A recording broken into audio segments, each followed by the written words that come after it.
So I mentioned that I would be bringing in a special guest today. So this is the first time that I've had this gentleman on the show. He's someone very near and dear to me.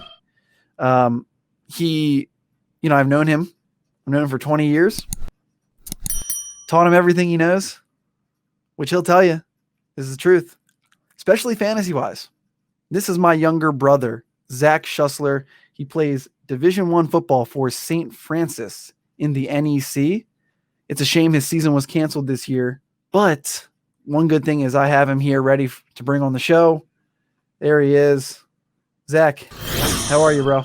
Good. How you doing, Mike? And just a point on that Derrick Henry thing, playing inside linebacker myself, when you have to deal with a 230-pound, 6'4" monster in the backfield, and then you have to worry about play action A.J. Brown scoring 37 one-hand touchdowns. You have to focus on a lot of things, and when 22 is coming downhill at you, it's a scary sight. Yeah, I feel for those linebackers that have to try and tackle on. It's got to hurt, right? Because, it's also cold. It's December, and that guy's just barreling through at you. Like, it's unfair.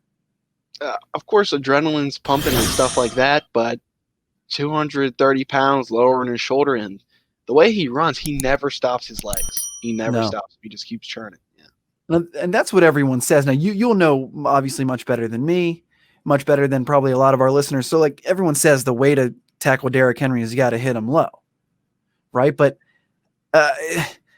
is it easier said than done, I guess is what we're saying. Very much easier said than done. And a guy like Derrick Henry, who's that strong, when you hit him low, you might make the tackle, but he's probably going to carry you for 6 more yards. So, yeah, you hit him low, but if he's getting 8 yards a pop, it really doesn't help much. Yeah, he's an absolute beast. And like I said, at this time of the year where he's just been trucking all year, defenses are a little bruised and beat up. He's not stopping, and it's impossible. But hey, thanks for joining me. And I mentioned that your season had gotten canceled, unfortunately. But what's going on right now? Like, are you guys? Obviously, you're home, and so that's why you're able to join me here. What's going on with like workout routines? Do they have you on a set routine to stay in shape? Are you having Zoom meetings? What's going on with that? Can you give us a little insider information on anything? So we still have weekly Zoom meetings with the strength and conditioning coach and then your individual position coach. And they gave us a strength sheet before we left for winter break to follow. It's 4 workouts a week with some conditioning workouts. Basically, they want to prep us to come back for the spring. We are having a shortened season in the spring, 4 guaranteed games. Plus, if you're a top 2 seed in our conference, the Northeastern Conference, you go to the championship game for a bid in the FCS playoffs. So I'm excited that we have something to play for there. But yeah, you have a weekly schedule to follow, and you fill it out with a pencil or online, and you give it back to your strength coach so they see what progress you've been making, stuff like that. And as far as scheme and stuff goes, it's really hard to put in new plays and stuff like that over Zoom without actually being able to walk through it and make the calls, because there's a lot of moving parts, especially at that level. Everybody kind of has to know what everybody's doing. So I'll be excited once I can get back and we can get to work for this spring season. Absolutely. Now, this is my brother, Zach Schussler. He plays for the St. Francis Red Flash, Division I football in the NCAA and the NEC. Now, as the middle linebacker, when you talk about knowing where everyone has to be, with your defensive scheme, you're the leader of the defense. At least, you're the play caller. You're the quarterback essentially of the defense. Is that right? I get the call from the defensive coordinator, relay it to the defense, and then set the defense depending on wherever we want to shift the strength of our defense. So, say it was a passing down, maybe it's 3rd and 8, and the offense comes out trips left. I'm going to want to set the strength of the defense to the left so that our nickel back would be there to help out on the 3 receiver side. Basically, it's really a game of strategy. It's a chess match, right? You're lining up, and that's wow. So yeah, there's so much that goes into it. I know we don't even have time to get into it all today, but we'll talk about that more going forward. And I love watching games with you, like just on Sunday or if it's a Thursday night, whenever we're watching the Ravens together, and you're always calling out, you're just looking at defensive schemes, things that I would never notice. Or I remember like Patrick Queen a couple times this year, the Ravens, give up an 8-yard run or something, and you're like, that's Patrick Queen. Like, that was on Patrick Queen. He needs to be in the right spot. It's just really cool to get that kind of information from you, as we're sitting there watching it. Which brings me to last night's game. I mean, how did that feel? Like, game of the year, right? So far, that's what everyone's saying, but it had to have been. What'd you think? I think so. I think it kind of resembled that Kansas City and Los Angeles game on Monday Night Football in Mexico City when it was 54-51 and Yep. a lot of scores in the last 2 minutes. But this game had even more dramatics because the Lamar cramps to the locker room. Did he have cramps? Did he really have diarrhea? He claimed on Twitter he was not taking a poop. He swears, but I don't know. Didn't Paul And then Pierce say that too? yeah, Paul Pierce said it too, but I think we all know he just wants to save some face. But Yeah, he was in there for a while though. He was, but perfect timing. Yeah, like Perfect timing. from the beginning of the fourth quarter right to the 2-minute warning. Yeah. Yeah, it's like, dude, come on. So do you think he was maybe like some food poisoning from a Cleveland pizza shop or Oh, something like that? I just saying. They, maybe they know Cleveland. that's They Lamar. are, man. They do want to beat the Ravens. It's Cleveland. I wouldn't put it past them. No, I wouldn't put it but past the Trace McSorley saga was interesting to say the least because we might have been in position to drive down the field and put the game away without having Lamar if Marquise Brown catches the ball. that He, guy, dude. yeah, 3 drops in the fourth quarter, something like that. Yeah, no, he redeemed himself He did. obviously with that last play, but I'm kind of over Marquise Brown, especially as a first round pick. And like I always mention, we took him before DK Metcalf, Terry McLaurin. It's frustrating to see like Very. this is what we got. And for someone who runs his mouth as much as Hollywood Brown does, he doesn't catch the ball enough. Like that's his job. That's your job. Catch the ball. So that is frustrating. But another thing that we always talk about, when we were watching the Ravens defense, Marlon Humphreys. Right. And dude, he had 2 forced fumbles in the first half that we didn't recover. But that's his game. Like I don't know how. Maybe there's I don't know what you do, or he's always punching. But he's always able to connect and get that ball loose. But as a Ravens fan, you can't ask, as a Ravens team or a coach, you can't ask for more than 2 forced fumbles from the guy. And he gave them both to us in the first half, and we couldn't capitalize. That was a little frustrating. I'd say he speaks to it. He says he watches film on every receiver that he's going to be matched up on, and he watches the smallest things: the way they hold the ball when they cut, the way they hold the ball when they catch a slant route versus when they catch an out route. All these different type of little details. Yeah, he talked about it. I forget what show he on. I think Deion Sanders was interviewing him on Barstool, but he talked about this, and it was really interesting to see. Does that excuse him from that play at the goal line where he essentially was he trying to let them score because he wanted Lamar to get the ball back? I thought maybe he was saying let him score and let's go finish the game, which ended up happening, but it was poor effort. But the forced fumbles from Marlon Humphrey are great. I still think he's a defensive player of the year candidate. Obviously, I think TJ Watt and Xavier Howard are probably the top 2, but I'd say Marlon is a lower tier candidate.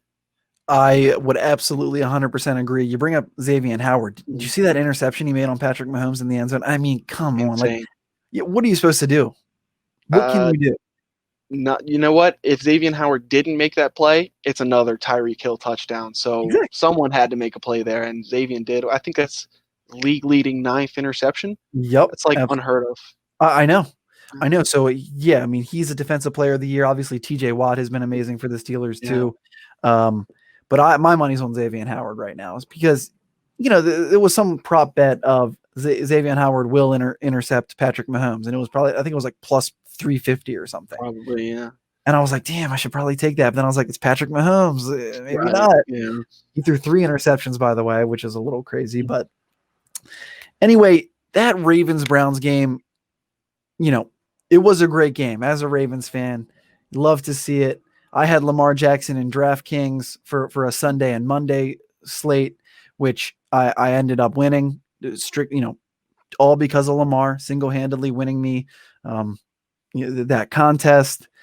And there was a lot of mixed emotions for you, I understand, because as I brought up, our fantasy league, the Kanishi Keeper League, which is me and my brothers, a couple of friends. It's a very competitive league, and there's a lot of heartbreak and a lot of effort that goes into it. You were playing against Lamar and Mark Andrews last night, right? I was, and I had went into Sunday Night Football up by 12 points with Ben Roethlisberger and Deontay Johnson. Of course, Mm-hmm. Deontay turns into Deontay Dropson in the first quarter, gets Yep. benched for the entirety of the rest of the first half, was able to salvage 6 total fantasy points. Ben throws 2 picks. But anyway, I go into Monday Night Football up by 31, first round of the playoffs, and it sucked for me as a huge diehard Ravens fan.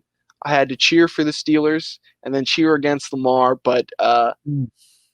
Lamar really single-handedly destroyed my fantasy playoff hopes with those 2 first half touchdowns, man. Yeah. Yeah, that's brutal. But I mean, you kind of love to see it, right? Honestly, fantasy season's over. It is a keeper league, so it's always like, okay, at least I have next year, and you have a few calls you bring back. But almost if the Ravens make the playoffs, if we win out, I'll say it was worth it. Well, exactly. Right. And it was game of the year. Like, I know it's Yeah. tough. There's always next year. You're always competitive in this league. And one thing about your matchup that was kind of brutal, Aaron Jones. Like, I thought Aaron Jones was gonna have 4 touchdowns against Detroit.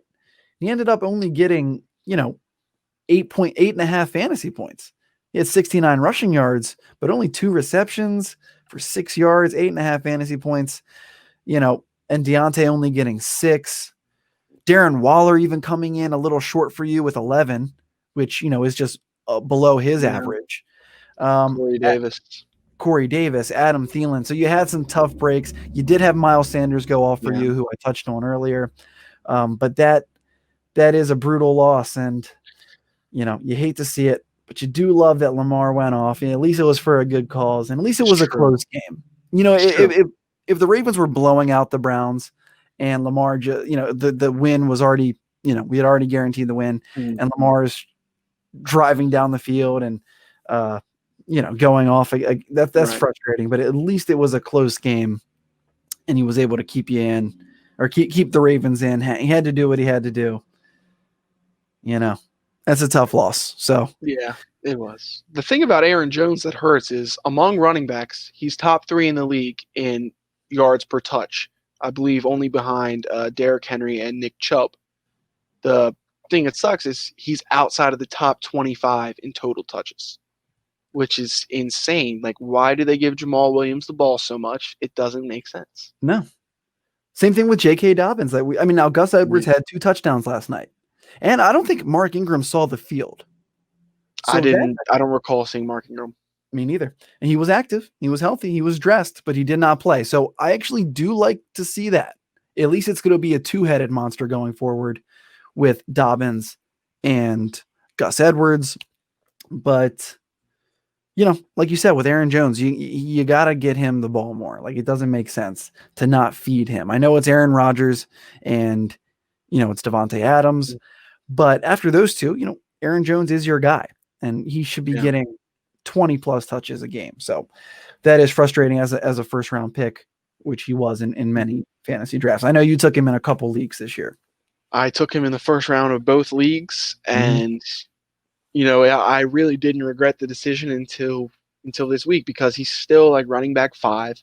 He does great on a limited amount of touches. It just, you wish you could see him get some of these Dalvin Cook or James Robinson or Miles Gaskin, where they're just feeding them the ball over and over. They don't use him as a cowbell. Maybe that's to save him for the playoffs, because they feel like they will be a playoff team. But at the same time, for fantasy purposes, all you want to do is see 33 get the ball. I'm with you. That's a good point. Do you think that the Ravens are saving, J.K. Dobbins' workhorse numbers for the playoffs? And that could be why he's not getting 20 touches a game, where he only gets single digit, 9 carries That's or true. something. And watching J.K. Dobbins over the past few weeks, he'll have a run that seems like it's going to be, a 3 yard and then stuff, and somehow he'll just keep churning, and he'll turn it into a first down. I've seen it a lot of times over the past few weeks. Really exciting to me as a Ravens fan, but how do you phase out Gus Edwards and Mark Ingram, who both have sizable contracts? Ingram, of course, bigger than Edwards. Hopefully DaCosta, I feel like he could get a good piece for at least one of them moving forward if we're going to use JK as a franchise back. Wow. I mean, that's interesting. I didn't think about him, breaking up that backfield, but Mark Ingram's locker room presence and leadership and just his True. overall demeanor and attitude, I think, is so good for the team that it's almost worth it, his contract, even if he doesn't play, because we have so much young talent on that team. We need a former Heisman Trophy winner, with a lot of playoff experience that Mark Ingram has on the Saints. So, Well, yeah, Mark Ingram's getting $9 million this year. You can't be a $9 million cheerleader in the NFL. It just doesn't work. It just doesn't work. good point. Okay, good point. Yeah. So, well, DaCosta will figure something Yeah, out. He always he's very does. smart. Yes. Touchdown!